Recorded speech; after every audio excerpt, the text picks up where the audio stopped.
ছাত্র জনতার বিজয় ব্যর্থ করতে এখনও একটি মহল ষড়যন্ত্র করছে বলে অভিযোগ করেছেন বিএনপির মহাসচিব মির্জা ফখরুল ইসলাম আলমগীর। এদিকে বিদেশে পাচারকৃত টাকা ফেরত পাওয়ার বিষয়ে সহযোগিতা করার আশ্বাস দিয়েছে ইউরোপীয় ইউনিয়ন। বিস্তারিত দেখুন মনিরুল ইসলাম মিন্টুর রিপোর্টে।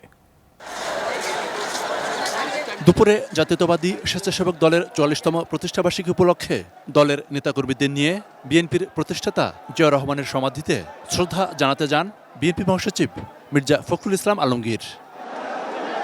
পরে তিনি সাংবাদিকদের বলেন, বিএনপি সাম্য ও গণতান্ত্রিক বাংলাদেশ গড়তে চায়। কোনো বিশৃঙ্খলার সঙ্গে নেতাকর্মীরা যাতে জড়াতে না পারে সেজন্য কঠোর নির্দেশ দেওয়া হয়েছে।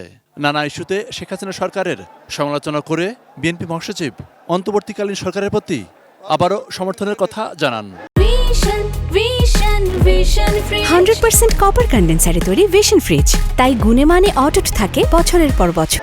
আমরা এই সরকারকে দলের পক্ষ থেকে আমরা অবশ্যই সর্বাত্মকরণে সমর্থন জানাচ্ছি। আমরা আমাদের দলীয় নেতাকর্মীকে ইতিমধ্যে এই দলকে সাংগঠনিকভাবে আর সুদৃঢ় করার জন্য কাজ শুরু করেছে।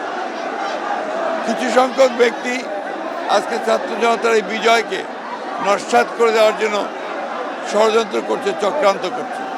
তারা বিভিন্ন অঞ্চলে গোলযোগ সৃষ্টি করে আমাদের দলের নেতাকর্মীদের উপরে অন্যায়ভাবে আরোপ সৃষ্টি করার চেষ্টা করছে।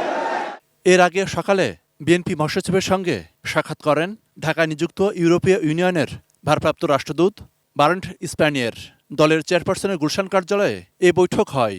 পরে স্থায়ী কমিটির সদস্য আমির খসরু মাহমুদ চৌধুরী বলেন, পট পরিবর্তনের পর আগামী দিনের বাংলাদেশ কেমন হবে, ইউরোপীয় ইউনিয়ন কোন কোন খাতে সহায়তা করতে পারবে সে বিষয়ে আলোচনা হয়েছে। তবে এই যে এতগুলো টাকা যে বিদেশে পাচার হয়েছে, যে $100 বিলিয়ন উপরে যেটা বিভিন্ন সোর্স থেকে যেটা বলা হচ্ছে, যে এই টাকাগুলো বাংলাদেশে ফেরত আনার ব্যাপারে আলোচনা হয়েছে এবং আমরা সাজেস্ট করেছি এটা আমরা সবাই মিলে একসাথে কাজ করতে হবে এটার উপরে, এবং তারা সহযোগিতা করতে এই ব্যাপারে রাজি আছে।